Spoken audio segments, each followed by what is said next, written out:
আরে ভাই, ঈদের আনন্দ সবার জন্য না। ঈদের আনন্দ কি সবার কপালে জুটে? সবার কপালে কিন্তু জুটে না। সবাই ঈদের আনন্দ করতে পারে না। যেমন ধরুন, আমাদের হাওরে বেশিরভাগই ধানের আবাদ। কৃষকেরা শুধু ধানে আবাদ করে, এছাড়া আর কোনো সারা বছর ফসল করে না। তো এই ধানগুলো বা এই ক্ষেতগুলো, এই ধানের ক্ষেতগুলি হচ্ছে কি কৃষকের আসল স্বপ্ন, কৃষকের একমাত্র ভরসা। কিছুদিন আগে দেখা গেছে যে খরা, কোনো প্রকার বৃষ্টি নাই, প্রচন্ড রোদ, ক্ষেত মানে সাইডে একবার চৌচির হয়ে গেছিল।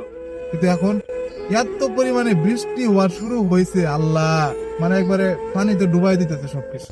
এখন ঈদ সামনে, এই সামনে ঈদকে রেখে যখন কৃষকেরা এই অবস্থা দেখে, ক্ষেতের এই হাল হয়, মানে পানিতে মাত্র ধান শুধু বের হইতেছে, সবে মাত্র বের হইতেছে ধানটা, বের হওয়ার আগে যদি পানিতে তলিয়ে যায়, পানিতে ডুবে যায়, তাহলে কি ঈদের আনন্দ, ঈদের সুখ, ঈদের যে একটা মজা, এটা কি মনের মধ্যে থাকবে? থাকবে না। দোয়া করবেন যেন আর বৃষ্টি না হয়। আর বৃষ্টি দরকার নাই, কারণ আল্লাহ তাআলা যথেষ্ট বৃষ্টি দিচ্ছে, আলহামদুলিল্লাহ। এখন আর বৃষ্টির দরকার নাই। এখন যদি শুধু রোদ দেয়, তাহলে ইনশাআল্লাহ কৃষকের ফসল ভরে যাবে। তো এটা আর কি, দোয়া করবেন যেন কৃষকের এই স্বপ্ন, এই ফসল, এগুলোর জন্য বাড়িতে যায়।